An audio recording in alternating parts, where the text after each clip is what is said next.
Hi there, traders. This is Brad Gilbert with the FX Market Insight for Monday, the 28th of September. Right, now just a quick heads up. I'll be away this week offline. So basically, this will be the only video update you'll get. So I'm just going to give you a bit of a run through of how the week plays out. Now, it's actually one of those unique weeks where it's the last week of the month and then also flips over the last Thursday, Friday into the new month, right? So we are going to have US non-farm payrolls on Friday. And I think that's going to be obviously the major focus going forward through the week. And so I mean, not expecting a huge amount of action leading up to it. The US dollar is trading quite nicely, right? It's rallying against most pairs. Like obviously right now it's you're seeing a little bit of a correction on the open. But the good thing is here, the US dollar is correlating against all the major currency pairs. That's going to make trading quite easy. Now, as far as risk on, risk off profile, don't worry, I'm not looking too much at the equity markets. We've got a really strong close to trade on Friday in New York.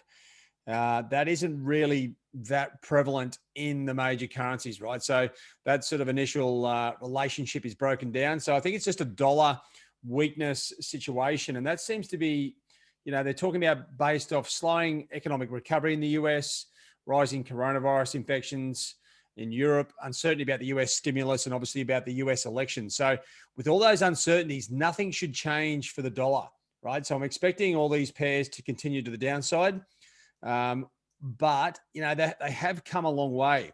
Don't forget sterling, we still have, it's got a bit of a different situation with the EU and the UK trying to work out some sort of trade deal. Dollar yen is slowly treading to the top side with that dollar strength. And same as dollar CAD, even with that oil bouncing back to $40. So during the week, I mean, I expect you've got to expect as we get through, say, Tuesday, Wednesday, right? If there hasn't been any change in the news, I think we are going to start to see a bit of you'd call it profit taking, but a retracement back on some of these moves as we head closer to the non-farm payrolls. Don't forget the Fed has highlighted employment as their major focus, right? So this becomes an extremely important event to focus on. And I think that's where the market's attention is really going to be. I think you'll see as we head into trading through Tuesday, Wednesday in New York, all the scribes, all the stuff on the news services should be about the non-farm payrolls. Obviously, the US elections and these things are getting a lot more airtime. Okay, they are. There's a lot of talk. Biden's out there doing his best. There's also talk about the successor to Ginsburg. Okay, that's going to be something that's going to continue. Trump wants to get one of his cronies in there as quick as possible. And then you've got the general dollar weakness on all this uncertainty. So that's where I think trading is going to be. Now, as far as market direction, as I said, last week was the core where those moves happened at the start of the week. Now, what we've got is a situation here where we've still got all this strong direction, but it's not whoops, I've hit the wrong page there. Let me just go back. We've got all the strong direction, but it's not, that momentum is fading, right, on the hourly charts. So what I'm thinking is we're going to get some sort of retracement on these moves before the non-farm payrolls. Keep an eye on the rest of the data. There's a bunch of Fed FOMC members speaking through the week. Christine Lagarde, the ECB president, is speaking on Monday.